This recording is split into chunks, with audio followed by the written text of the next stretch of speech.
Pike, thank you so much for joining us today. We had you and your co-author a few months ago here regarding to chat about your book, Transforming the Irvine Ranch, and that was so insightful. And you have a newsletter that I really appreciate and is very detailed monthly. And I thought it would be a really cool topic to cover, given that a lot of things are changing this year, in early 2025. But Great. first, why don't you tell us a little bit about you, please?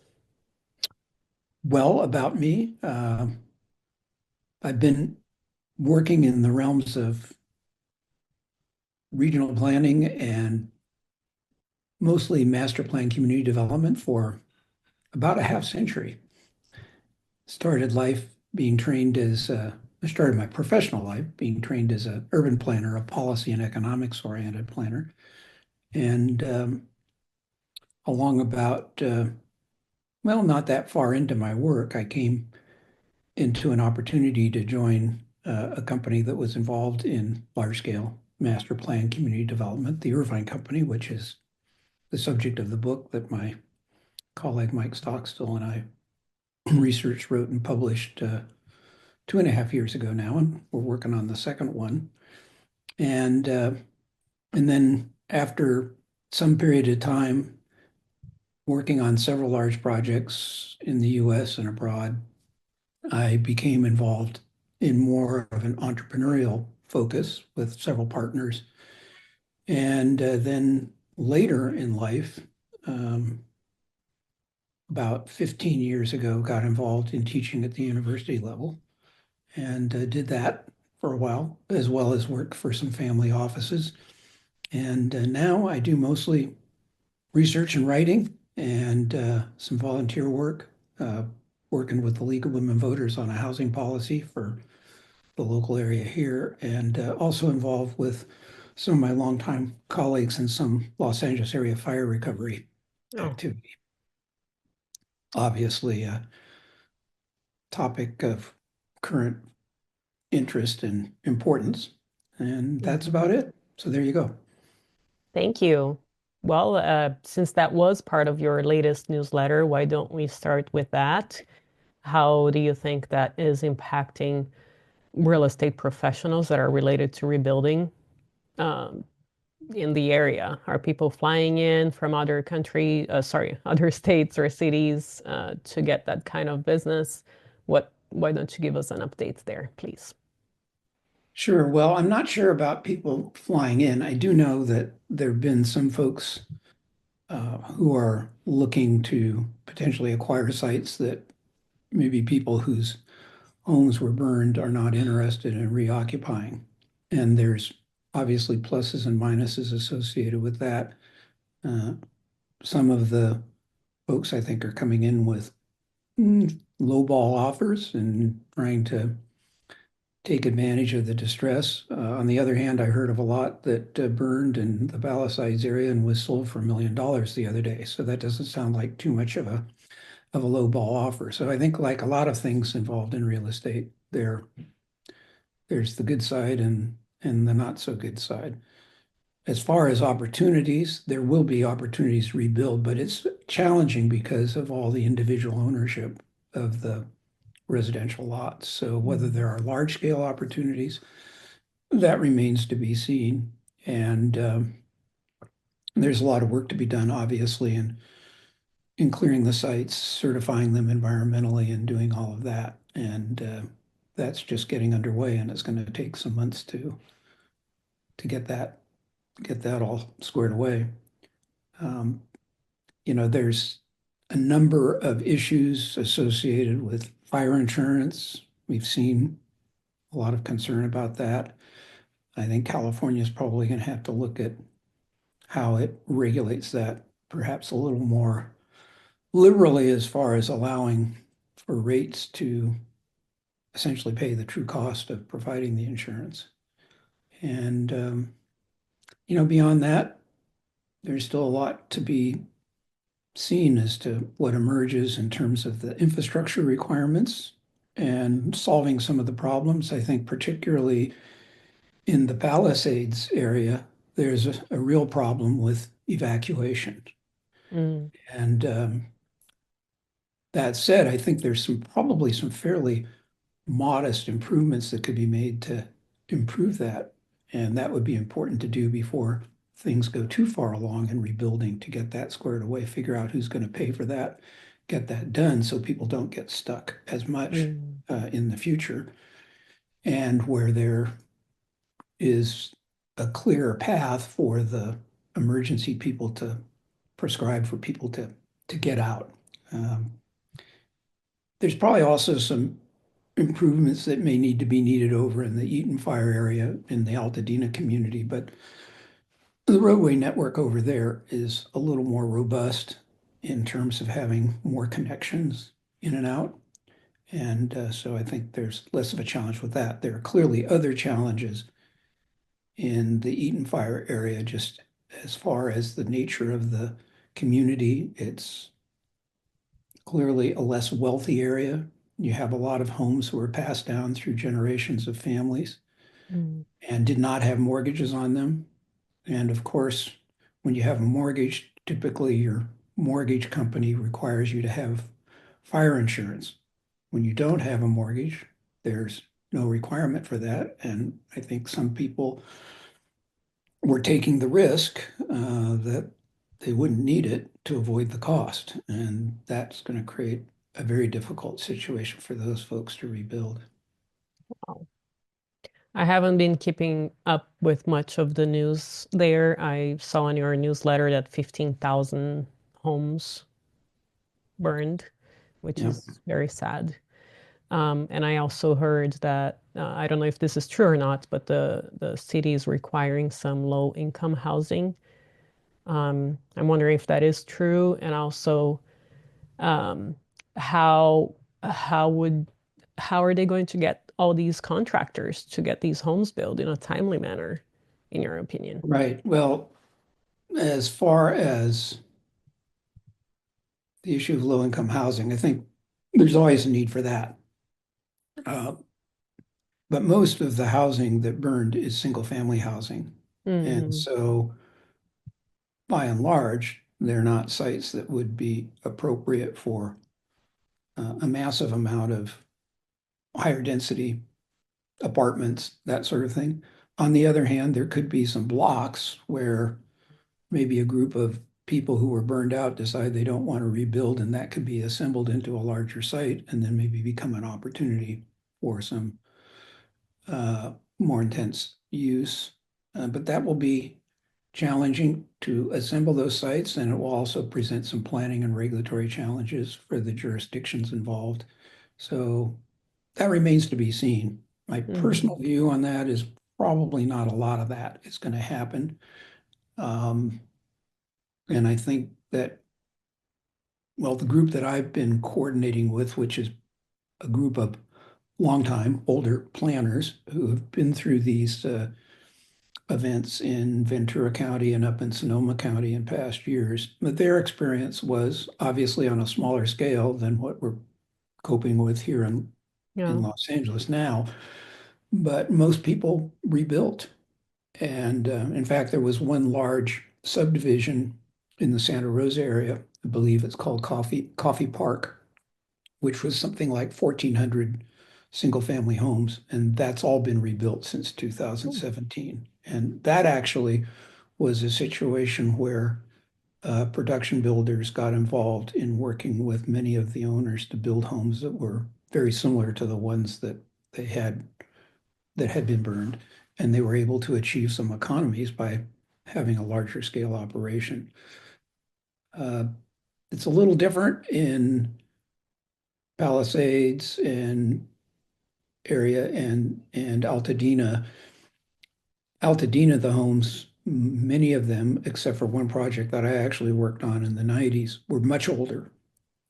Many of them 100 years old, 80 years old, 1920s, 1930s, 40s, into the 50s. So the good news is when they're rebuilt with current building code standards, they'll be a lot more fire resistant. But the challenge for a larger scale involvement of, say, production builders is it's a little different to matter to replicate homes of that older vintage um, Mm, in current time. interesting. You know, Well, thank you. Let's move on to what are some trends for the year coming from your newsletter, if you don't mind. go ahead. Um, well, I see here that there is some improvement. There is some improved sentiment regarding potential, stabilization of real estate, and also some top markets to watch. What have you been keeping up with regarding what you think is coming up in 2025? Well, I always like to say that I have no high definition crystal ball. Yes. And all I know is, what I read from people who are definitely more expert at this sort of thing than I am. I think we're probably past the most challenging adjustments coming out of the COVID period. Uh, there has been a lot of question about inflation and interest rates. Um, Again, I'm not the expert on forecasting interest rates, but I think one thing we have to always keep in mind is that what the Fed does really fundamentally affects short-term interest rates. Long-term interest rates are kind of a different matter, although definitely influenced.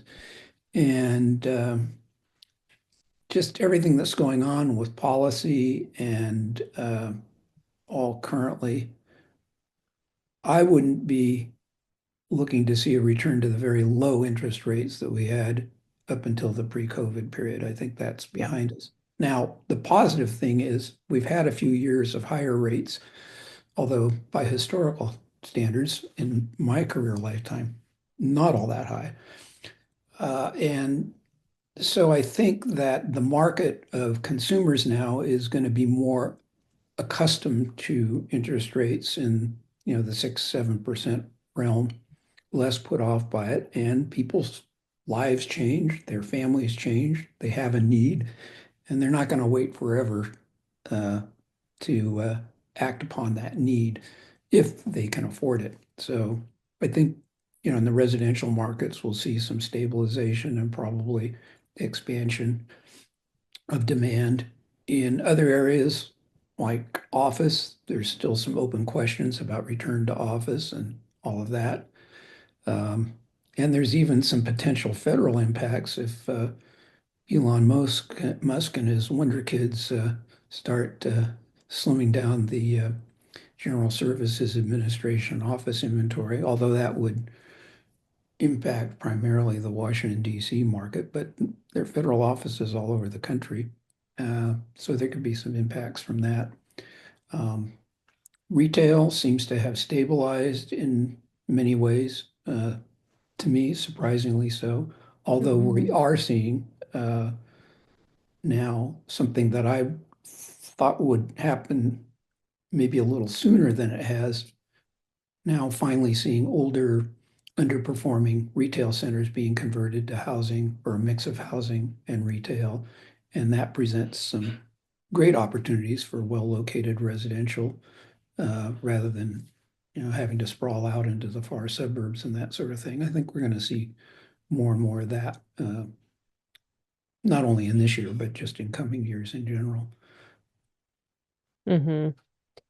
Yeah, I've heard on a couple of the points you touched on that well, I have a friend that is a realtor in the Bay Area in Silicon Valley, and she has to call and knock on people's doors to see if they know anybody that wants to sell because she Right. has buyers, but there are no available homes.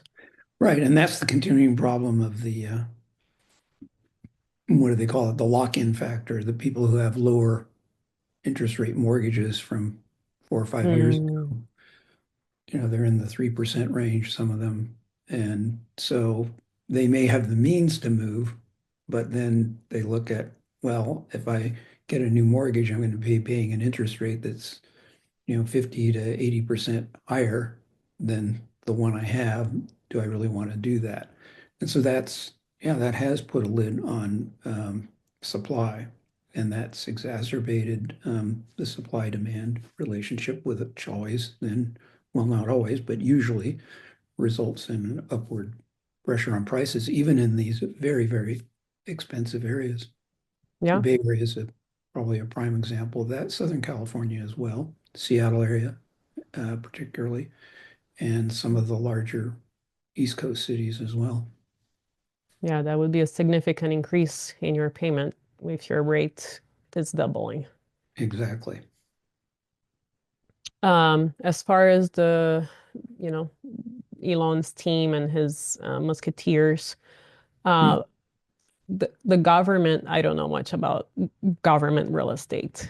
Do they mostly own or rent? And how do you think that will affect?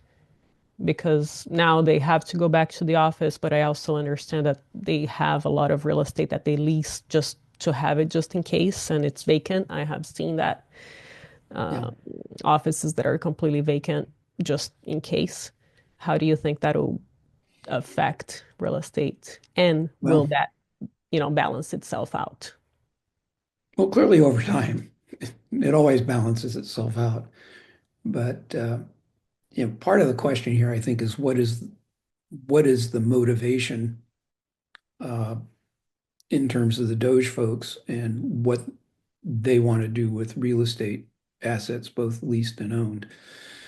So I don't recall right off the top of my head the precise percentage of federal employees that are fully remote, but it's fairly small. I think it was Mm, not much more than the 10% range of, say, about 3 million uh, federal civil service workers. And clearly, there'll be an impact on those workers, and many of them live quite a distance from offices. And so coming back to mm, the office will be a challenge. It seems like part of this is designed to just discourage people from wanting to work for the federal government. And I've heard from several friends who are involved more closely in working with federal office leasing that there's actually an intent to, uh, even with the people that are already in the office, squeeze them in more tightly and make it less desirable to work in a federal office so that it would encourage mm, them to resign and leave the government. Um, Now, I haven't seen any specific quantitative uh, calculations on that, but that could be a big factor, and that could result in a lot of reduction in leases. I don't know offhand the precise balance between lease space and owned space. There is quite a bit of lease space, and but again, this kind of strategy could go on in both spaces. They could be collapsing people into small work areas, both in the owned and leased office, and putting that pressure on people, making it not all that pleasant to go to work every day.